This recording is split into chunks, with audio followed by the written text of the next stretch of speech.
நேற்று தான் திரு அண்ணாமலை அவர்களை பற்றி ஒரு வீடியோ ஒன்று போட்டிருந்தேன். அதில் அண்ணாமலை அவர்களுடைய வார் ரூம் அப்படின்னு ஒன்று எங்கேயுமே இல்லை. அவர்களுடைய ஆதரவாளர்கள், தொண்டர்கள் அவங்கெல்லாம் எங்கெங்கே இருக்காங்களோ அது எல்லாமே அண்ணாமலையுடைய வார் ரூமாக செயல்படுகிறது அப்படின்னு சொல்லிட்டு, இந்த அதிமுக பாஜக கூட்டணிக்கு அண்ணாமலையுடைய ஆதரவாளர்களும் ஒரு மனமுத்து ஒரு ஆதரவு கொடுக்கணும், ஒரு மித்த கருத்தோடு அதை ஆதரிக்கணும். ஏன்னா நம்மளுடைய நோக்கம் திமுகவை ஆட்சிக்கட்டிலிருந்து அகற்றுவது அப்படிங்கிறது தான் நான் நேற்று சொல்லியிருந்தேன்.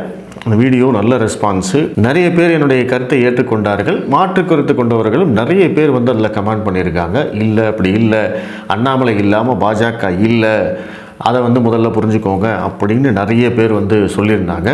சிலர் என்னை திட்டியும் இருந்தாங்க. ஸோ இது எல்லாமே ஓகே.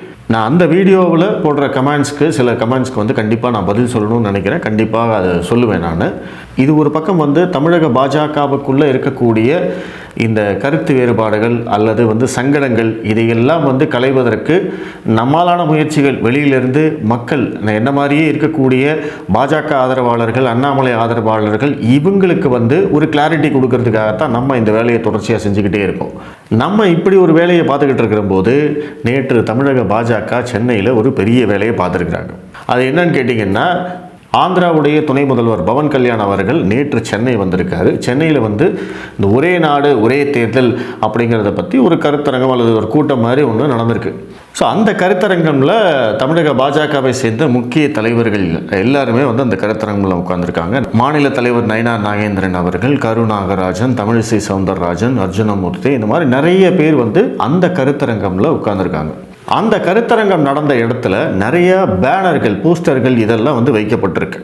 அந்த போஸ்டர்களில் முன்னாள் மாநில தலைவர் அண்ணாமலை அவர்களுடைய படம் இடம்பெறவில்லை அப்படிங்கிற ஒரு சர்ச்சை நேற்று வெடித்து கிளம்பியது. போஸ்டர்ஸ் நிறைய பேர் அடிச்சிருக்காங்க. அமர் பிரசாத் ரெட்டி கூட பார்த்திங்கன்னா திரு பவன் கல்யாண் அவர்களை வாழ்த்தி வரவேற்று ஒரு போஸ்டர் அடிச்சிருக்காரு. அந்த போஸ்டரில் அண்ணாமலையுடைய படம் இருக்குது. ஆனால் என்னென்னா, அந்த பேனரை பார்த்திங்கன்னா சென்னை கார்ப்பரேஷன் ரிமூவ் பண்ணிட்டாங்க, காவல்துறை ரிமூவ் பண்ணிட்டாங்க. அது வயலேஷன் அப்படின்னு சொல்லி ரிமூவ் பண்ணிட்டாங்க. அது இல்லாமல் நிறைய போஸ்டர்ஸ் பேனர்ஸ் இதெல்லாம் அங்கே இருக்கிற போது அவங்க என்ன பண்ணியிருக்காங்க, அதில் மற்ற எல்லாருடைய படமும் இருக்குது. மாநில தலைவர் நயினார் நாகேந்திரன் படம் இருக்குது, தமிழிசை சவுந்தரராஜன் படம் இருக்குது, நாராயணன் திருப்பதியிலேருந்து ஏகப்பட்ட தலைவர்களுடைய படங்கள் அதில் இருக்குது. ஆனால் முன்னாள் மாநில தலைவர் அண்ணாமலை அவர்களுடைய படம் இல்லை. அப்போ இதை எடுத்து போட்டு ஒரு பிரச்சாரம் நடக்க ஆரம்பித்த உடனே அண்ணாமலையுடைய ஆதரவாளர்கள் அப்படிங்கிறவங்க எல்லாருமே கொந்தளிச்சிட்டாங்க. இது எப்படி இப்படி பண்ணலாம், ஏன் அப்படி பண்ணுறீங்க அப்படின்னு எல்லாருக்குமே பயங்கரமான கோபம். இதில் முக்கியமாக நம்ம புரிஞ்சுக்க வேண்டியது என்ன அப்படின்னா, அந்த பர்டிகுலர் பேனர் அப்படிங்கிறது ஒரு தனி நபர் அவர் அடிச்சிருக்காரு அப்படிங்கிறது நம்மளுக்கு தெரியுது. ஸோ நீங்கள் அந்த பேனரை பார்த்தீங்கன்னாவே தெரியும். அந்த பேனரை அமைத்தவர் யார் அப்படிங்கிற ஃபோட்டோ, அவரோட ஃபோட்டோவோட அவருடைய விளம்பரத்துக்காக அவர் அந்த பேனர் அடிச்சிருக்காரு. அந்த பேனரில் அண்ணாமலையுடைய ஃபோட்டோ இல்லை அப்படிங்கிறத தான் நம்ம புரிஞ்சுக்கணும். பட் எப்படி இருந்தாலுமே இது மாதிரியான சில சிக்கல்களை பாஜக சந்திக்கும்னு நான் முன்னாடியே சொல்லியிருந்தேன். ஏன்னா தமிழக பாஜகவில் இன்னைக்கு கிட்டத்தட்ட ஒரு 2 அணியாக பிரியக்கூடிய சூழல் தொடர்ச்சியாக நடந்துக்கிட்டே இருக்குது. அண்ணாமலை அணி அப்படின்னு ஒன்று, இந்த பக்கம் தமிழக பாஜகவுடைய அணி அப்படின்னு ஒன்று பிரியக்கூடிய வாய்ப்புகள் கூட இருக்குது. ஏன்னா அந்தளவுக்கு அண்ணாமலை ஆதரவாளர்கள் மத்தியில் ஒரு ஏமாற்றம் இருக்குது, ஒரு விரக்தி இருக்குது, ஒரு கோபம் இருக்குது. இது எல்லாமே அவங்களுக்கு இருக்குது. ஆனால் இதை புரிஞ்சிக்காம இந்த கோபத்தை, விரக்தியை, ஏமாற்றத்தை சரி செய்யாமல் மேலும் மேலும் அதை காயப்படுத்துகிற மாதிரி, அந்த பிளவுகளை மேலும் விரிவுபடுத்துகிற மாதிரி இவங்க சில வேலைகளை செஞ்சிட்ருக்காங்க பார்த்தீங்களா.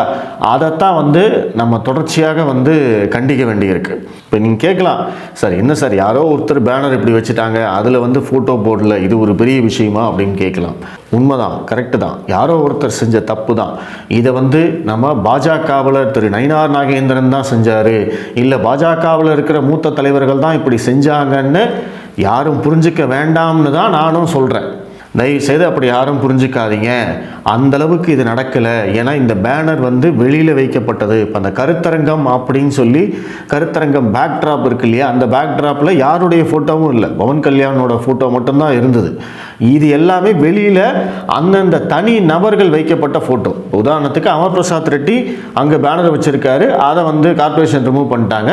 இந்த பர்டிகுலர் பேனரை வந்து பார்த்திங்கன்னா நந்தகுமார் அப்படிங்கிற ஒரு தனிப்பட்ட நபர், அவர் வந்து டிஸ்ட்ரிக்ட் வைஸ் பிரசிடென்ட் அப்படின்னு போட்டிருக்காரு. அவர் தான் வந்து இந்த பேனரை வச்சிருக்காரு.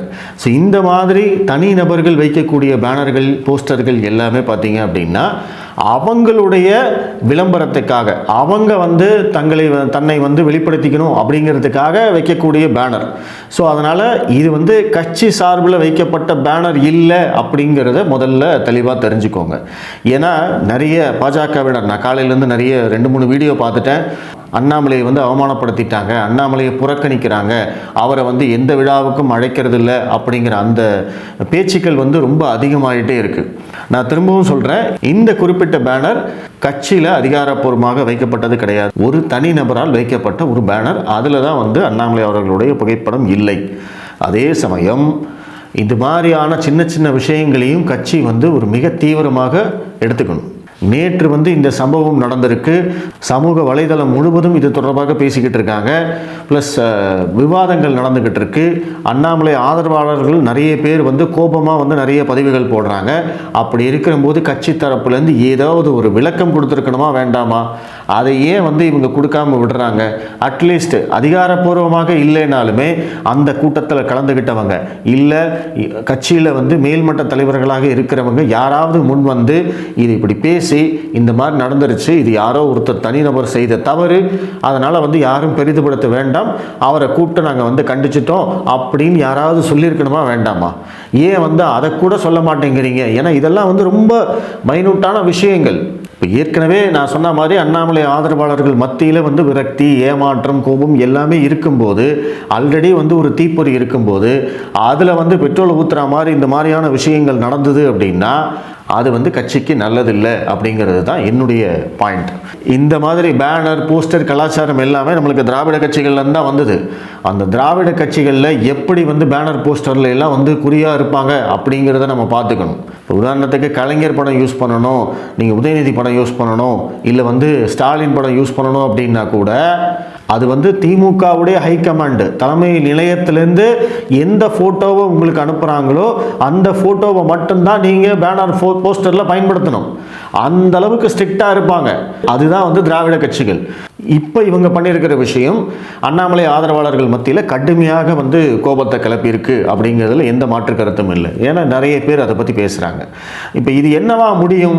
நான் ஏற்கனவே வந்து ஒரு வீடியோவில் சொல்லியிருந்தேன், திரு நயினார் நாகேந்திரன் அவர்களுக்கும் அண்ணாமலை அவர்களுக்கும் சிண்டு முடியறதுக்கு நிறைய பேர் இங்கே ரெடியாக இருக்காங்க. அவங்க வந்து அந்த மாதிரி செய்ய ஆரம்பித்தாங்க அப்படின்னா அது வந்து கட்சிக்குள்ள குழப்பத்தை ஏற்படுத்தும். ஸோ அது வந்து கட்சியை வந்து பலவீனப்படுத்தும், நம்மளுடைய வாக்கு வங்கியை சிதைக்கும் அப்படிங்கிறத ஏற்கனவே ஒரு வீடியோவில் சொல்லியிருந்தேன். மறுபடியும் அதை தான் சொல்கிறேன். இந்த பழி வந்து நேராக யார் மேலே விழும் அப்படின்னா திரு நயினார் நாகேந்திரன் அவர்கள் மேலே விடும். அவர் தான் வந்து இப்படி பண்ணிட்டாரு, அண்ணாமலையை ஒதுக்குறாரு, அண்ணாமலைக்கு கிடைக்கக்கூடிய வரவேற்பும் ஆறாவாரமும் அவருக்கு வந்து பொறாமை அப்படிங்கிற மாதிரியும் சில பேர் வந்து பேசிக்கிட்டு இருக்காங்க. அது என்னவா மாறும் அப்படின்னா திரு நயினார் நாகேந்திரனும் திரு அண்ணாமலை அவர்களும் ரொம்ப நெருக்கமாக இருக்காங்க அப்படிங்கிறதையும் தயவு செய்து புரிஞ்சுக்கோங்க. நான் வந்து ரெகுலராக அவங்கள ஃபாலோ பண்ணிக்கிட்டு இருக்கேன். சமீபத்தில் திருப்பூரில் நடந்த கூட்டத்தில் கூட பார்த்தீங்க அப்படின்னா அவங்க 2 பேரும் வந்து மேடை ஏறி நின்றுட்டு இருக்காங்க. மேடையில் மைக்கில் பேசிக்கிட்டு இருக்கிற ஒருத்தர் வந்து அண்ணாமலை அவர்களுடைய பெயரை குறிப்பிடும்போது மிகப்பெரிய கைதட்டல், மிகப்பெரிய ஆரவாரம். அப்போ கூட திரு அண்ணாமலை அவர்கள் என்ன பண்ணுறாரு அப்படின்னா பக்கத்தில் நின்றுட்டு இருந்த நயினார் நாகேந்திரன் அவருடைய கையையும் பிடிச்சி 2 கையும் இப்படி தூக்கி காட்டினார். ஸோ அதுதான் வந்து திரு அண்ணாமலை அவர்கள் கொடுக்கக்கூடிய மரியாதை. ஏன்னா அவருக்கு இந்த அரசியல் புரியும், இது எங்கே கொண்டு போய் முடியும், நம்ம இந்த மாதிரி தொடர்ச்சியாக வந்து அவருக்கு மட்டும் கிடைக்கக்கூடிய அந்த ஆறாவாரமும் வரவேற்பும் மற்றவர்கள் கண்ணை உறுத்தும். ஸோ அது அவருக்கு தெரிஞ்சதுனால்தான் அவர் எப்பவுமே ரொம்ப தெளிவாக வந்து நடந்துக்கிட்டே இருக்கார். யாருக்கு எங்கே முக்கியத்துவம் கொடுக்கணுமோ அதை தொடர்ச்சியாக கொடுத்துக்கிட்டே இருக்கார். இது நயினார் நாகேந்திரன் அவர்களுக்கு மட்டும் இல்லை, ஆரம்பத்திலிருந்தே கட்சியுடைய சீனியர் மெம்பர்ஸ் அத்தனை பேருக்குமே வந்து அவங்க உரிய மரியாதையை அவர் கொடுத்துருக்கார். யாரையுமே அவர் வந்து விட்டு கொடுத்து பேசுனது கிடையாது. ஸோ அப்படிப்பட்ட அண்ணாமலை அவர்களை ஃபாலோ பண்ணக்கூடிய நம்ம ஒரு தவறான முடிவு எடுத்துடக்கூடாது அப்படிங்கிறதுக்காகத்தான் இதை சொல்கிறேன். ஏன்னா இப்போ நீங்கள் வந்து இது ஒரு பிரச்சனை அப்படின்னு ஆரம்பித்து இந்த பிரச்சனைக்கு காரணம் நயினார் நாகேந்திரன் அல்லது பாஜகவில் இருக்கக்கூடிய இரண்டாம் கட்ட தலைவர்கள் அப்படின்னு நீங்கள் அவங்களையெல்லாம் வந்து நம்ம திட்ட ஆரம்பிக்கிறோம், அவங்களையெல்லாம் வந்து விமர்சனம் பண்ண ஆரம்பிக்கிறோம் அப்படின்னா அதை வந்து பயன்படுத்தி கொள்ள இன்றைக்கு எதிர்க்கட்சிகள் தயாராக இருக்கின்றன. இப்போ இருக்கக்கூடிய அரசியல் களத்தை எடுத்துக்கிட்டிங்க அப்படின்னா கொங்கு மண்டலமும் தென் மாவட்டங்களும் பார்த்தீங்க அப்படின்னா இன்னைக்கு அதிமுக பாஜக கூட்டணி பாக்கெட்டில் இருக்குது. திமுக இந்த இடத்துல ஜெயிக்கிறது ரொம்ப ரொம்ப கஷ்டம் அப்படின்னு அவங்களே சொல்கிறாங்க. ஸோ இந்த மாதிரியான காலகட்டத்தில் இதை எப்படி உடைக்கிறது அப்படிங்கிறதுக்கு எதிர்க்கட்சிகள் தீவிரமாக வேலை பார்த்துக்கிட்டு இருக்காங்க. அப்போது தென் மாவட்டங்களை பொறுத்த வரைக்கும் திரு நயினார் நாகேந்திரன் அவர்கள் ஒரு மிகப்பெரிய ஐகான் அப்படிங்கிறது நம்ம எல்லாருக்கும் தெரியும். அப்போ நீங்கள் வந்து பாஜகவில் இருந்துக்கிட்டே நீங்கள் நயினார் நாகேந்திரன் அவர்களை விமர்சிச்சிங்க அப்படின்னா அது அங்கே எப்படி வந்து பிரச்சாரம் பண்ணுவாங்க அப்படின்னா அவருடைய சமூகம் சார்ந்து அவங்கக்கிட்ட வந்து இதை பிரச்சாரத்தை எடுத்துகிட்டு போவாங்க. பார்த்தீங்களா, நயினார் நாகேந்திரனை தலைவராக்கிட்டு அவர் வந்து டம்மி ஆக்கிட்டாங்க, அண்ணாமலைக்கு தான் அங்கே செல்வாக்கு. அப்போ அது வந்து இரண்டு சமூகங்கள் இடையே வந்து ஒரு உரசலை ஏற்படுத்தும் விதமாக பிரச்சாரம் செய்வதற்கு இங்கு நபர்கள் இருக்கிறார்கள், இங்கு ஆட்கள் இருக்கிறார்கள். அதை பற்றி நிறைய பேர் பேசுவாங்க, அதை பற்றி நிறைய பேர் எழுதுவாங்க. அது என்ன ஆகும், அந்த சமூகத்து மக்களிடம் பாஜக மேலே ஒரு அவர்ஷன் வரும், ஒரு வெறுப்பு வரும். நயினார் நாகேந்திரன் அவர்களே நின்னாலும் அவரே வந்து பிரச்சாரம் பண்ணாலும் அவங்க என்ன பண்ணுவாங்க, பாஜகவுக்கு எதிராக நயினாருக்கு எதிராகவே ஓட்டு போடுறதுக்கு தயாராவாங்க. அந்த அளவுக்கு மக்களுடைய மனதை மாற்றக்கூடிய அளவுக்கு பிரச்சாரம் செய்யறதுக்கு இன்னைக்கு ஊடக பலம் இருக்கு, அவங்க கிட்ட வந்து பலம் இருக்கு. அதைத்தான் நான் திரும்ப திரும்ப சொல்றேன். இதனுடைய பின்விளைவுகள் என்ன அப்படிங்கிறதையும் தெளிவாக யோசிச்சுட்டு பண்ணுங்க. நான் திரும்பவும் சொல்றது, திரு அண்ணாமலை அவர்களுக்கு ஒரு அவமரியாதை நடக்கும்போது, ஒரு புறக்கணிப்பு நடக்கும்போது கண்டிப்பாக அதற்காக நம்ம குரல் கொடுக்கறதுல நியாயம். அதை வந்து நம்ம எப்பவுமே செய்வோம். அவர் தலைவரே வந்து சொன்ன மாதிரி, சார் அவங்க எப்போ எங்கூட தாங்க இருப்பாங்க, நான் எங்கே போனாலும் எங்கூட வருவாங்க அப்படின்னு அவர் சொன்னார் இல்லையா, அதை வந்து நம்ம கண்டிப்பாக வந்து ஃபாலோ பண்ணுவோம். அதில் வந்து எந்த மாற்று கருத்தும் இல்லை.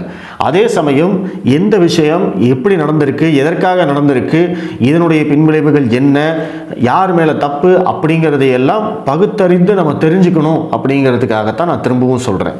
அண்ணாமலையை புறக்கணிச்சிட்டாங்க, பேனரில் போஸ்டரில் படம் போடல அப்படிங்கிற அந்த விஷயத்தை பற்றி நீங்கள் கேள்விப்பட்ட உடனே உங்களுக்கு டக்குன்னு கோபம் வரும். ஆனால் அந்த கோபத்தோடையே அந்த போஸ்டரையும் பேனரையும் தயவு செய்து பாருங்கள். அந்த நிகழ்ச்சி என்ன நடந்திருக்கு அப்படிங்கிறத பாருங்கள். பார்த்துட்டு அதுக்கப்புறமா நீங்கள் முடிவு எடுத்துக்கோங்க. முடிவு உங்களுடையது. நான் வந்து அதை இன்ஃப்ளூயன்ஸ் பண்ணுறதுக்காக நான் உங்ககிட்ட பேசலை. நான் சொல்கிறது இதில் இருக்கக்கூடிய ஃபேக்ட்ஸ் என்ன, இதில் இருக்கக்கூடிய மறுபக்கம் என்ன அப்படிங்கிறத மட்டும்தான் நான் உங்களுக்கு எடுத்து சொல்கிறேன். இது இப்படியே போச்சுன்னா அடுத்த கட்டமாக எங்கே போகும் அப்படிங்கிறத மட்டும்தான் நான் எடுத்து சொல்கிறேன். உண்மையை தெரிஞ்சுக்கணும் அப்படிங்கிறதுக்காகத்தான் நான் இந்த காணொலி போடுறேன். ஏன்னா முதல்ல அந்த செய்தியை கேட்ட உடனே எனக்கும் கோபம் தான் வந்தது. அதை பற்றின ஒரு காணொலியை பார்த்த உடனே என்னப்பா இப்படி பண்ணிட்டாங்க, என்னையா இப்படி பண்ணிட்டு இருக்காங்க அப்படிங்கிற அந்த கோபம் தான் எனக்கு வந்துக்கிட்டே இருந்தது. அதுக்கப்புறமா வந்து குறைந்தபட்சம் ஒரு சின்னதாக வந்து நேற்று பவன் கல்யாண் சென்னைக்கு வந்தாரே அப்படின்னு அந்த செய்தியை தேடி பார்த்தேன். அவர் பேசின யூடியூப் வீடியோ இருக்குது, அந்த மேடையை பார்த்தேன். ப்ளஸ் அங்கே வைக்கப்பட்ட பேனர்கள் அது எல்லாத்தையும் பார்த்தேன். அமர் பிரசாத் ரெட்டியோடைய பேனர் அகற்றப்பட்டது வந்து நியூஸாகவே பதிவாயிருக்கு, அந்த பேனர் இருக்குது. ஸோ இது எல்லாத்தையும் பார்த்தீங்க அப்படின்னாவே உங்களுக்கு ஒரு கிளியர் பிக்சர் கிடைக்கும். அந்த குறிப்பிட்ட தனிநபர் அண்ணாமலையுடைய ஃபோட்டோவை பயன்படுத்தலை அப்படிங்கிறது தான் நிஜம். இதற்கு வந்து நேரடியாக மாநில தலைவர் நயினார் நாகேந்திரனையோ அல்லது பாஜகவில் இருக்கக்கூடிய அடுத்த கட்ட தலைவர்களையோ பொறுப்பாக்க முடியாது அப்படிங்கிறது தான் என்னுடைய வாதம். அதை வந்து நீங்கள் புரிஞ்சுப்பீங்க அப்படின்னு நம்புகிறேன். இந்த ப்ரூஃபை நீங்கள் பார்த்துட்டு நீங்களே முடிவெடுங்க. நன்றி.